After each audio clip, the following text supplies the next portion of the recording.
One of the things that I realize in the work that I do is that leaders don't often celebrate. I asked my client last week, what do you do once you accomplish something? What do you do to celebrate?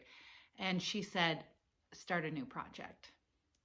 And isn't that true, whether it's in our professional business life or in our personal life? Oftentimes when we overcome the challenge, when we accomplish the goal, we just pick up another activity, especially if we're high performers. And here's the thing, celebration and praise is something that was wired into us.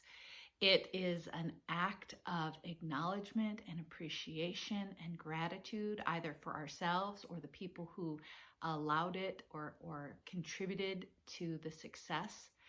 And celebrating gives us renewed energy.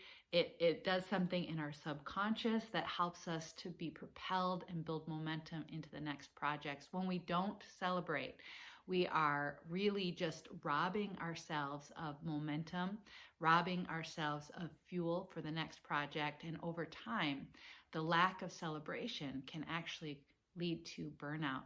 But here's a deeper, if you wanna go there with me.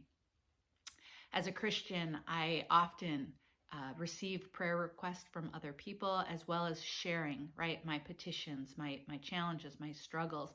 Could you pray for me about this?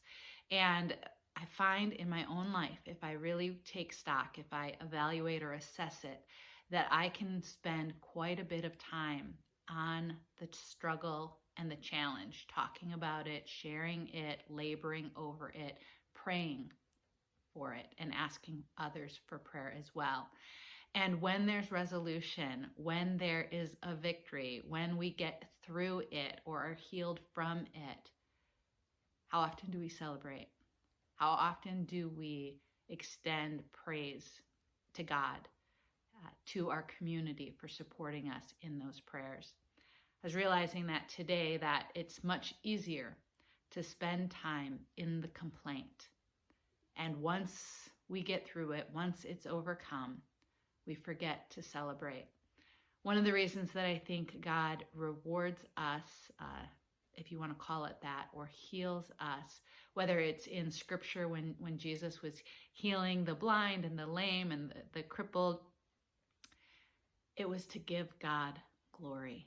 And I wonder if we're robbing him of that when we just move on to the next project.